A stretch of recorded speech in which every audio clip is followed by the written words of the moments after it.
Great day for Americans yesterday. Good morning, it's Kelly Nash, the National Briefing. You gained one, you lost one. You gained Uncle Herschel. Uncle Herschel is back at Cracker Barrel. Honestly, full disclosure, I didn't know that was his name. I just knew there was an old dude sitting on the barrel area. But anyway, I grew up in Connecticut. I grew up in the suburbs of Hartford. How would I know? We didn't have Cracker Barrels. But when I discovered Cracker Barrels in the early 2000s, I loved them. I had no nostalgic feelings, but I thought it was brilliant, and I thought the food was awesome, and I just loved everything about it. My family and I have been going for years. When I saw that they were doing the makeover, I hated it, thought it was ugly, thought that Uncle Herschel should be there. That's when I learned his name. But they lost 13% of their stock value since making this announcement. That is hundreds of millions of dollars that Cracker Barrel lost. On top of the, $200 million that they spent on the rebrand. So they're like $500 million in the hole right now at Cracker Barrel because they wanted to be a little more inclusive and take off ignoramus or whatever they had there, like if you get 3 or less on the pegboards. All of that cost them $500 million. Well, hopefully this will be another lesson. You can put it up there with Jaguar and Bud Light and anybody else who wants to do the woke. We're trying to be more inclusive. Americans don't want to be more inclusive. We're already inclusive enough. We like making fun of each other. It's a good time. Don't try to make me feel bad because people call me, when people mock me for being bald or a ginger or whatever, I laugh at it. If you were to outlaw that and make people, feel horrible about it, he's follically challenged or whatever. Shut up. Anyway, Uncle Herschel's back. That's good news. You gained him, but you lost Lisa Cook. And I know probably more than half of America knew who Uncle Herschel was. I wasn't one of them, but I'm sure very few people until yesterday had even heard the name Lisa Cook. Lisa Cook is literally like the definition of a DEI hire. Now, I'm reading this. This is not me saying that. This is based off of her Wikipedia page. You can see it right now. It's still there. In 2021, Senator Brown from Ohio pushed Joe Biden to nominate Lisa Cook to serve on the Federal Reserve Board of Governors, boasting she would be the first black woman ever on the Federal Reserve Board. You don't think that got Joe Biden excited? Joe Biden, who ran on a promise that if I'm your president, I will only consider black females to serve on the Supreme Court. What? That is like one of the stupidest criterias in history, and we're all playing for it with Katanya, what's her name? Katanya Jackson Brown. I can't even remember her name. But if you read her opinions, you get some of the dumbest opinions ever. So that's the same deal you got with Lisa Cook. We don't care that she's a mid-level economist, okay? If you look at her academia career, which is what they're judged on, she's mid-level. She's mid. She's totally mid. And there's nothing wrong with being mid. Most Americans are going to be mid. That's why it's mid. And she was mid.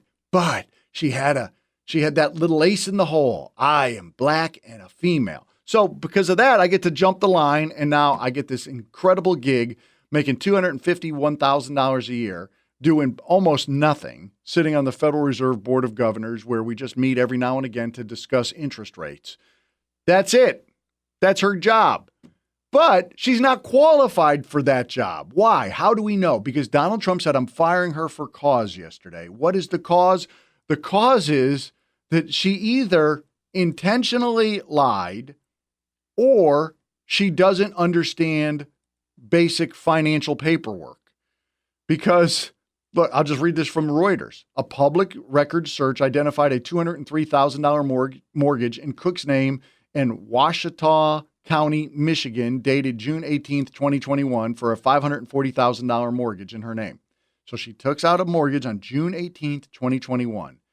Less than 2 weeks later, July 2nd, 2021, in Fulton County, Georgia, she gets another mortgage saying, this is my primary residence. Now, first off, it's physically impossible to have two primary residences. But secondly, when you list it as your primary residence, you get a whole different set of interest rates. It's a huge advantage financially to have it as you don't want it as a second home. You don't want it as a vacation home. You certainly don't want it as a rental property. Anybody who's ever been in the real estate business would know that. Anybody who's worked in the financial industry would know that. And yet what she's saying is I accidentally did that. Okay, all right, then you're incompetent. You're not qualified to be. So Donald Trump, either way, is safe to fire her, in my opinion. Now, yesterday, interesting discussion on Fox Business. David Asman interviewing Donald Trump's favorite economist. I love Steve Moore. And Steve Moore had this response to David Asman. The number of all the loans made between 2005 and 2017, 584,000, 22,000 of those were using these fraudulent practices like the one she apparently did.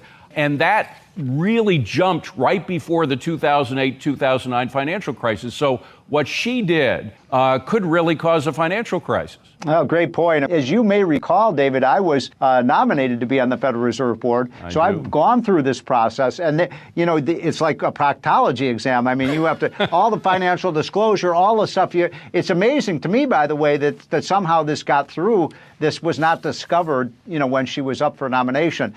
They didn't see it? Listen, can we be honest for just a moment? I know that the Biden administration was incompetent, but I also know that they had to have looked at her flipping house is. Yes, they knew that Joe Biden, look, this is the reality. Joe Biden's people, I know Joe Biden didn't know anything, but Joe Biden's people, the people who were actually running the country under Joe Biden or for Joe Biden, absolutely, positively knew that Lisa Cook was engaged in mortgage fraud. And they said, we don't care. We don't care. Lisa Cook didn't care. Lisa Cook says, wait a minute, you're going to nominate me? I should, the very least thing I should do is try to sell one of these places before you start doing your background. She could have confided with them. Look, guys, I've been doing something shady over here that saved me, thousands and thousands of dollars in mortgage payments. But let me get that off my ledgers before you do the research on me, okay? She knew what she was doing. They knew what she was doing. When you say no one is above the law, not if you're a Democrat. If you're a liberal trying to help the liberals, they absolutely look the other way. They totally look the other way on this. Donald Trump is 100% right to bring your attention to it and to say that they're going to fire her. I don't think it makes much difference in the big scheme of things. I don't know. Look, Jerome Powell's already said we're probably going to lower the interest rates moving forward here anyway. I don't think Trump's getting like that result. I think what Trump's doing is showing that the liberal politicians are the most corrupt DEI crap pot on the planet. Look, Thomas Sowell, one of my favorite economists. He happens to be black. He doesn't promote himself as a black economist, but he has been writing books for many years. And I don't remember which book it was. I've read all of his books. They're all fantastic. He's got one basically on education. He's got another one on intellectuals. So one's called Inside American Education. The other one is called Intellectuals in Society. It's in one of those books where he's talking about the damage that you do to people of minority races and or statuses, meaning females, when you promote them without it being merit-based. You're actually injuring them. You're doing more harm than good to them. You're injuring others who are merit-based promoted inside that company, because then everybody says, well, we know why you're here. So they don't get the respect they've earned. And finally, you're actually either injuring your company and the country by putting people who are unqualified into positions where they can do damage. Lisa Cook is doing damage to the country right now. Her reputation is destroyed, and she'll probably end up going to, well, she might not go to jail, but she's going to be hurt by this big time because Joe Biden is an idiot, as was everybody in the Democrat Party who let this happen.